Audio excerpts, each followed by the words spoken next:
내가 기억하는 것 중 가장 오래된 건 4살 때. 초겨울에 찬바람이 부는 저녁 무렵 혼자서 그네를 타고 있을 때였어. 손발이 꽁꽁 얼어붙어 몹시 차가웠지만 집에 그대로 가면 엄마한테 혼이 나. 할머니가 데리러 왔으면 좋겠어. 여긴 매일 오는 공원이니까 분명 금세 찾을 수 있겠지. 그러는 동안은 바람에 흔들리는 건지 그네가 흔들리는 건지 모르게 되어버리지. 난 엄마한테 학대당하면서 컸어. 물을 흘리거나 조금이라도 소리내서 걷거나 소리내서 웃었거나 그러면 바로 몽둥이로 찜질을 당했지. 엄마가 분이 풀릴 때까지 맞았어. 안전 핀으로 찌르거나 한겨울에 찬물 속에 집어넣기도 했어. 담배 연기를 마시기도 하고 등짝에 재떨이가 되기도 하고 밥을 굶기고 집에서 쫓겨나는 건 일도 아니었지 뭐.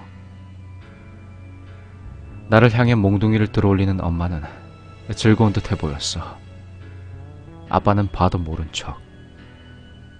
실수해서 혼날 때 아무리 발에 마구 차이고 있어도 옆에서 TV를 보며 밥을 먹고 있어. 끝나고 나면 아빠는 엄마 말 잘 들어라.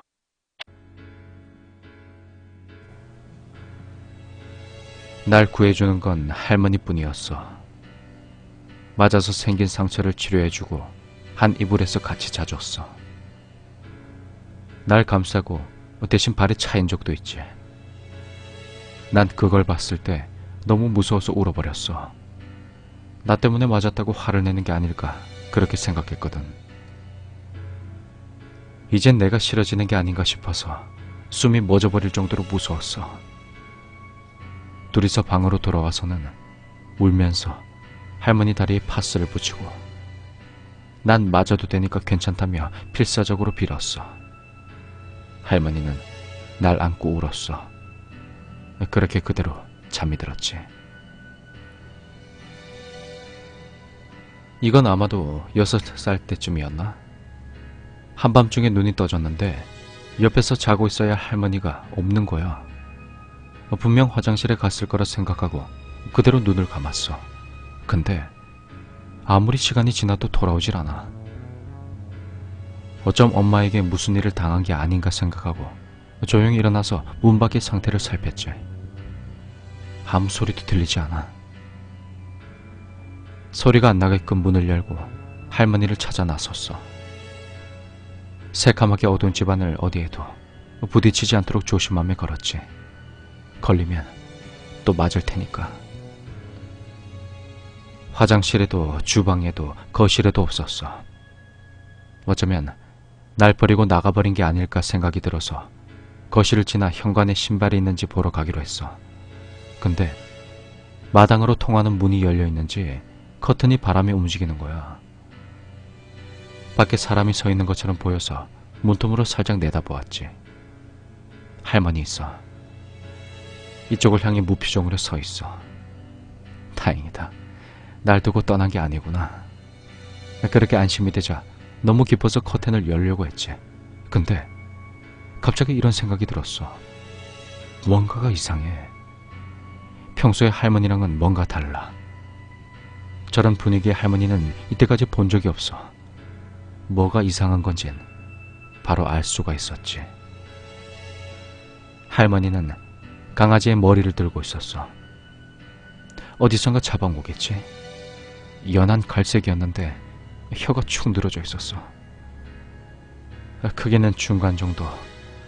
그래도 목을 자르는 건 힘이 들었겠지. 강아지 머리도 발밑에 뒹굴고 있는 몸통도 할머니도 새빨갛게 물들어 있었어. 잠시 그렇게 서 있던 할머니는 곧 나른한 듯이 강아지의 몸통과 머리를 들고 어디론가 가버렸지. 봐서는 안 되는 것을 난 봐버렸던 거지. 난 떨면서 이불 속으로 들어와 제발 할머니를 원래대로 돌아오게 해달라고 하나님께 빌었어. 신 같은 건 없다는 거 이미 알고 있었지만 말이야. 눈을 뜨자 할머니는 옆에서 자고 계셨어. 원래대로 돌아오지 않았으면 어떡하나 싶어 깨우지도 못하고 계속 보고만 있었더니 할머니가 일어나셨어.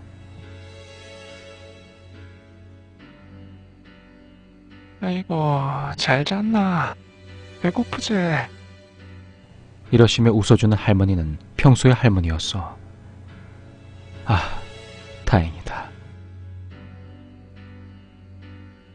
할머니. 배고파.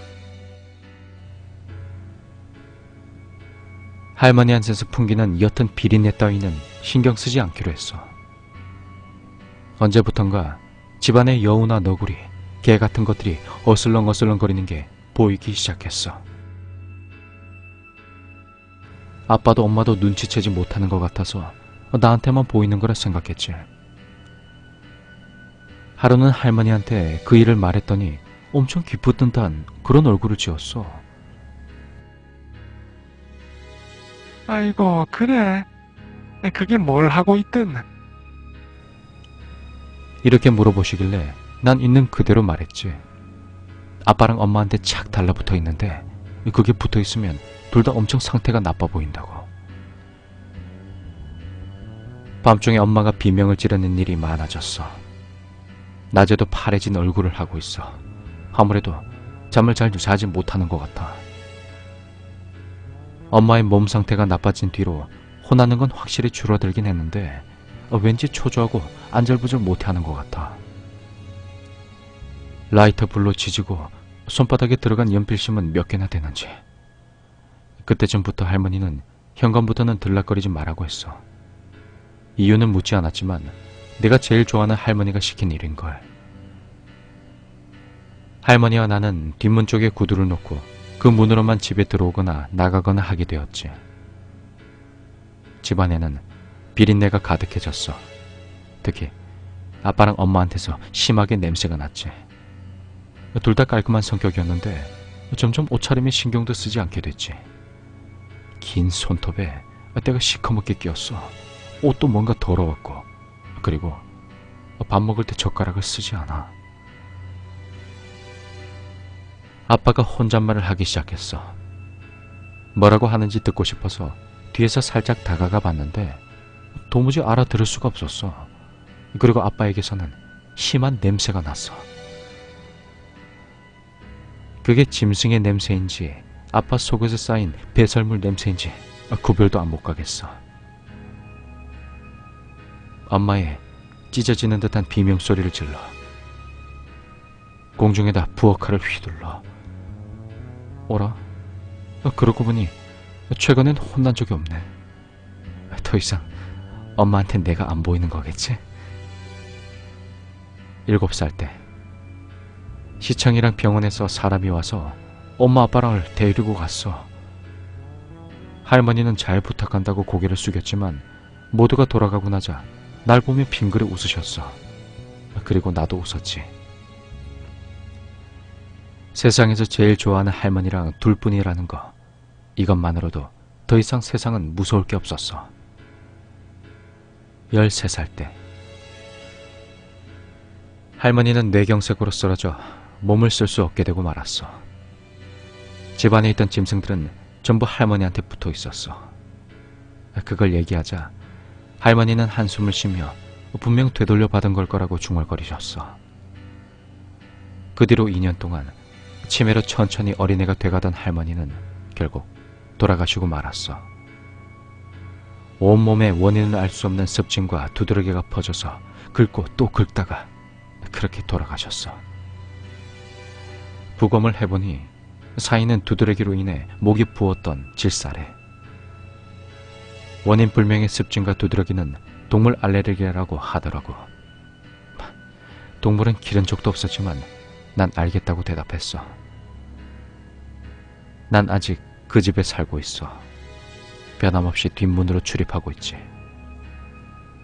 동물들의 모습도 마치 짐승같이 돼버린 할머니의 모습도 보여. 할머니가 무엇을 했는지 묻지 않았지만 분명 나를 위해 생각한 일일 거야. 어떠한 모습이 되었던 할머니가 옆에 있어주니까 그것만으로도 난 너무 행복해.